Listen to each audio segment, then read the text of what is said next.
Bismillahirrahmanirrahim. Assalamualaikum warahmatullahi wabarakatuh. Alhamdulillahi rabbil alamin. Wassalatu wassalamu ala ashrafil anbiya'i wal mursalin, nabiyina wa imamina wa qudwatina wa syafi'ina maulana Muhammadin wa ala alihi wa sahbihi rasulillahi ajma'in. Allahumma salli wa sallim wa barik ala nabiyyina Muhammad wa ala alihi wa sahbihi rasulillahi ajma'in. Bapak, Ibu, ama ayah, saudara-saudari sekalian yang semoga dirahmati oleh Allah, kita awali pertemuan kita malam ini dengan memperbanyak syukur pada Allah dengan membaca Alhamdulillahi Rabbil Alamin. Atas berkat karunia Allah, hidayah Allah serta pertolongan Allah, malam ini alhamdulillah kita bisa hadir di salah satu rumah Allah. Hadirnya kita di rumah Allah malam ini adalah benar-benar untuk mencari ridha Allah. Tadi alhamdulillah kita telah melaksanakan salat Isya. Setelah salat Isya, awak bersama-sama mengerjakan tarawih. Setelah tarawih kita kerjakan salat witir. Dan kita berharap yang kita kerjakan tadi menghapuskan dosa-dosa kita. Nabi mengatakan, man qama ramadanan imanan wahtisaban, siapa yang malam Ramadan itu salat tarawih, dia salat tarawih itu betul-betul dengan iman, tidak terpaksa dia melaksanakan tarawih itu. Dia melaksanakan salat tarawih malam Ramadan dengan penuh keimanan dan berharap ampunan dari Allah, berharap pahala dari Allah. Ghufira lahu ma taqaddama min dzambi. Maka orang yang mengerjakan tarawih ini akan dihapuskan dosa-dosanya yang telah berlalu. Kita berdoa pada Allah, semoga tarawih awak tadi terhapuslah dosa-dosa awak belakangan ini. Amin ya rabbal alamin. Kemudian selawat beserta salam semoga selalu tercurah kepada baginda Nabi Muhammad sallallahu alaihi wasallam. Bapak, Ibu, saudara-saudari sekalian, ama ayah kami yang dirahmati oleh Allah, malam ini malam ke berapa, Mak? Ompek boleh bulan suci Ramadan. Ompek boleh tiap. Ompek boleh. Bapak, Ibu, dikatakan oleh para ulama, bulan Ramadan itu adalah bulan yang mulia. Dan tidak akan ada orang yang bisa menyelesaikan ibadah sampai akhir Ramadan kecuali orang yang mulia pula.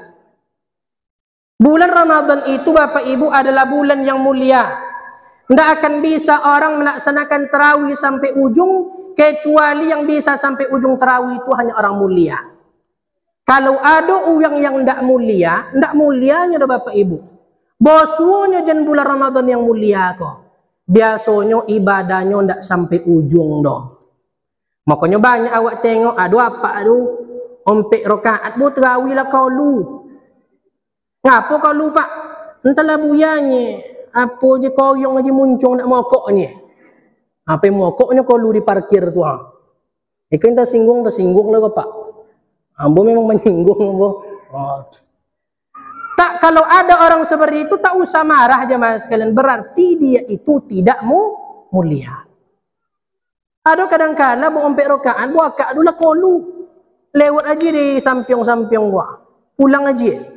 Dia pun nak selesai tarawih kak, dia apa pulang akak tonga-tonga tarawih, apunya kak rundela buya, payah togak lamu-lamu bangki je semlambungnya.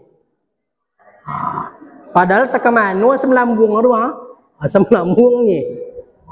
Pulang aja. Ada pula mak-mak ke bagai, entahlah buya bongkak aja kaki semua angin, duduk aja musik-usik bangkit aja pulang.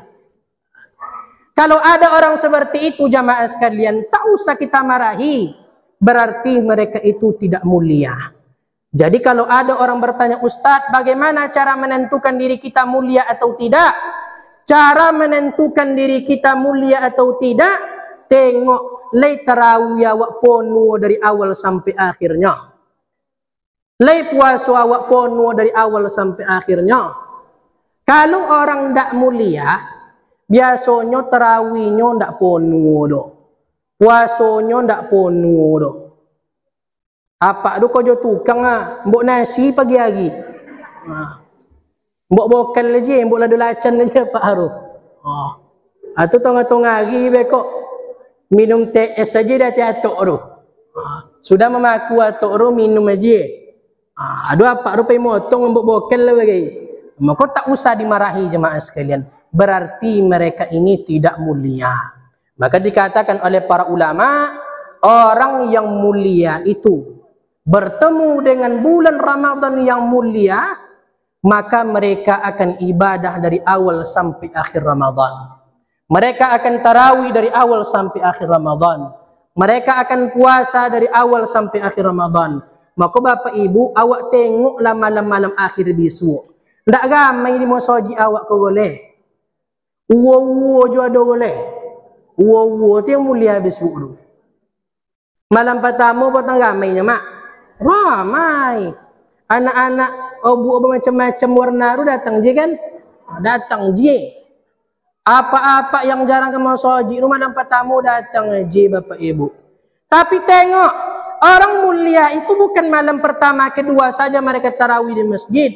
Bukan pertama kedua saja mereka puasa, tapi orang mulia itu adalah mereka ibadah dari awal sampai akhir bulan Ramadan. Maka dikatakan oleh para ulama jemaah sekalian, kenapa Allah turunkan malam Lailatul Qadar itu di malam-malam ganjil 10 akhir Ramadan? Kenapa Allah tidak turunkan malam Lailatul Qadar 10 awal? Di apa Allah tidak turunkan malam Lailatul Qadar 10 tengah Ramadan? Di apa malam-malam ganjil di 10 akhir Ramadan Allah turunkan Lailatul Qadar? Kalau tidak malam 21, 23 tiyo. Tidak malam 23, 25 tiyo. Kalau tidak malam 25, 27 tiyo. Di apa malam-malam akhir Allah turunkan Lailatul Qadar? Karena Allah tahu di 10 akhir itu manusia sudah lalai kepada Allah. Sudah lalai ke masjid. Aduh semangat 10 awal baca Al-Quran. Lah sampai juz 5 boleh. 10 akhir rendah kamu baca Quran le. Maka apa kata Nabi Muhammad? Sekian banyak orang yang Ramadan pergi darinya, ternyata dia tidak diampuni oleh Allah. Maka jemaah sekalian semoga dirahmati oleh Allah. Kenapa Allah turunkan Lailatul Qadar di 10 akhir? Karena sudah banyak manusia yang tak beribadah lagi kepada Allah. Di 10 akhir tu mak, tidak ada yang ke masjid itu oleh bapak ibu. Yang ke masjid itu bisa wak tengok itu juga yang hanya. Yang ke masjid apa itu aja. Malam pertama sampai malam kompek ramai masjid. Malam 27 sampai malam 29 besok tinggal apa tu je yang belakang sama imam boleh. Tengok-tengok apa tu tahu iman ya wak. Mana yang lain? Bermacam-macam alasannya. Ada yang fokus nak mudik. Umat ke Pulau Balai itu nak mudik pulau tu. Uyang mudik pulau nyo. Mana umat pak? Entahlah di Pulau Jambu tu ni. Apa mudik lah tu.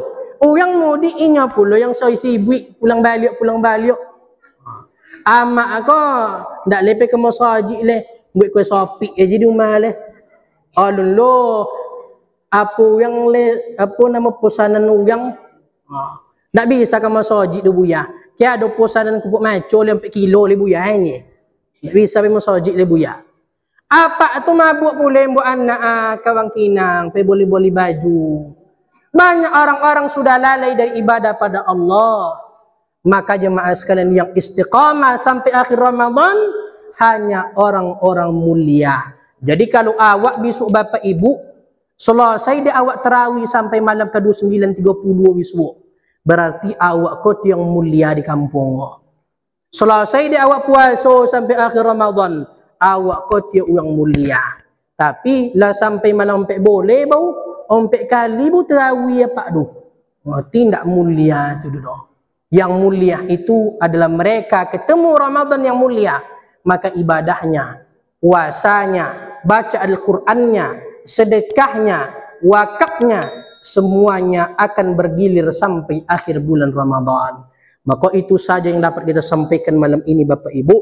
Ambo kalau ceramah tu ndak lama-lama ambo Bapak Ibu.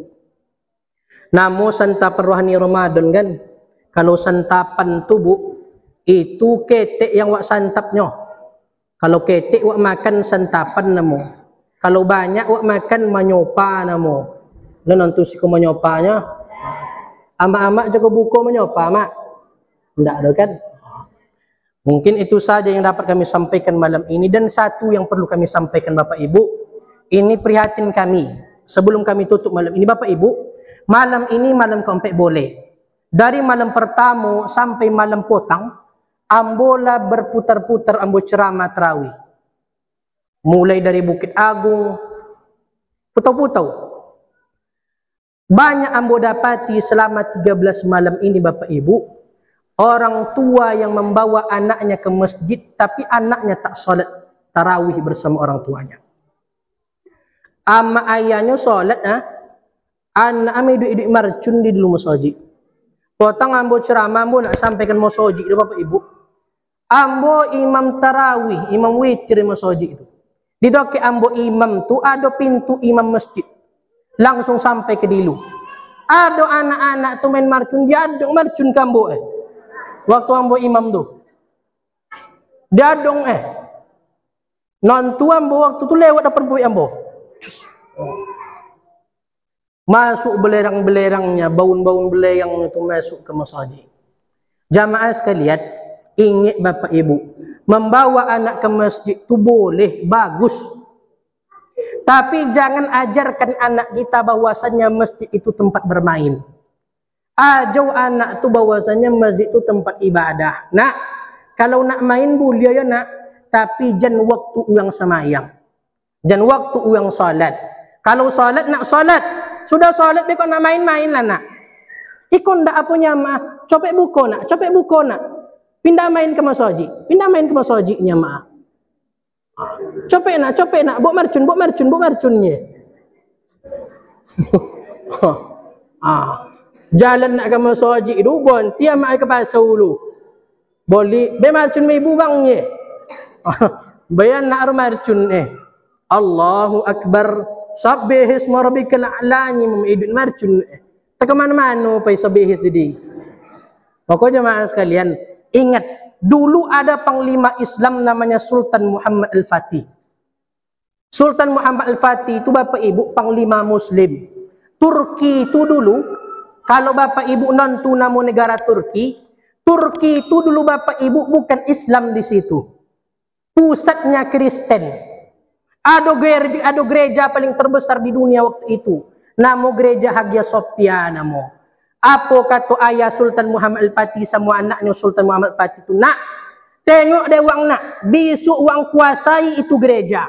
Uang kuasai tempat itu. Masukkan Islam ke sana. Akhirnya dari kecil diajarkan oleh bapaknya untuk menguasai Islam. Agar Islam masuk ke negeri Turki. Lah dikuasai di Sultan Muhammad Al-Fatih itu Turki itu Bapak Ibu, dirubahlah tempat itu bernama Islambul atau namanya Istanbul Turki sampai sekarang. Bapak Ibu, apa kata Sultan Muhammad Al-Fatih? Kalau ada anak-anak bermain-main di masjid, jangan kalian usir anak itu. Jangan kalian suruh anak itu pulang. Pulangnya Pak Pengurus tak boleh. Nampak anak-anak beko, hoi, pulang. Tak boleh. Apa kata Sultan Muhammad Al-Fatih? Kalau ada anak-anak main di masjid, itu tandanya anak-anak itu masih memperhatikan masjid. Yang awak curigai itu kalau tidak ada anak-anak itu main di masjid, tanda anak-anak itu besok tak akan memperhatikan masjid. Tapi ingat Bapak Ibu, mampu anak ke masjid, ajarkan masjid itu tempat ibadah, bukan tempat bermain. Copek makan nak, you boleh marcun kombang bekok nak. Mau ke masjid copek. Amak terawih amak bekok main sama kawan mana? Dia dong dah nak ke AC di lu tena. Bocah. Lagi amak bekok. Maka jemaah sekalian jangan ajarkan anak. Jadi bu anak ke masjid, masuk semayang. Nampak anak awak kalau di masjid jonguk, masuk yo. Kalau amak tegang anak masuk ke saja. Kau jelas pegang anak. Bekok dibongin pengurus awal lo bekok. Besi togang sama pengurus. Wallahu alam. Ada kena tanyong. Le amannya. Silakan.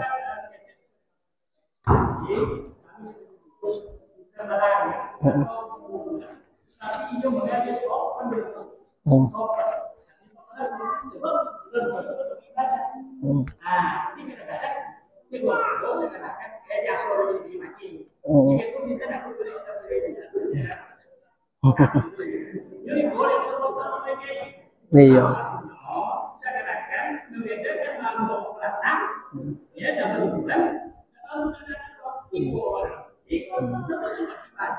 Makanya jemaah sekalian perlu diperhatikan, pengurus itu tak menyuruh pulang.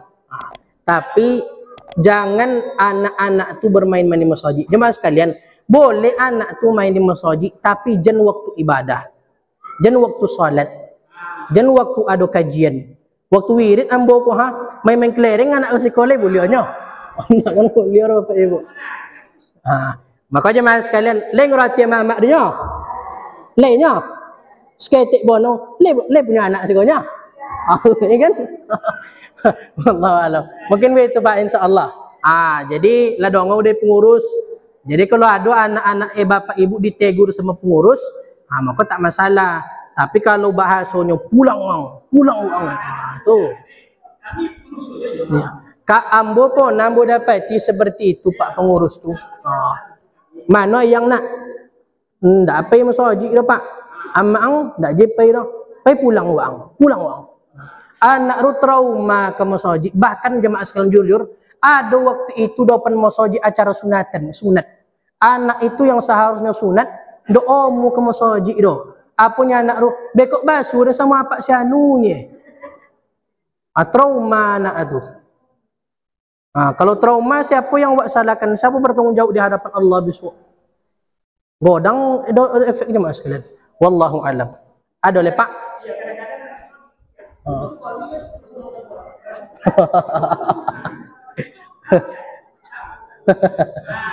Insyaallah. Insyaallah aman. Kalau dibandingkan masjid-masjid lain selama 3 bulan lagi ke Pak, ikut termasuk tentram aman sentosa lah daripada masjid lain. Tapi nak nanti malam bisu doh. Entah lebih parah boleh. Nanti dah. Semoga saja masjid kita ni aman, nyaman ibadah. Ada le Mak? Ndak ada le ya? Bapak Ibu tak ada lagi. Kalau tak ada mungkin kami tutup saja. Kita akhiri subhanakallahumma bihamdika asyhadu an la ilaha illa anta astaghfiruka wa atubu ilaik. Assalamualaikum warahmatullahi wabarakatuh.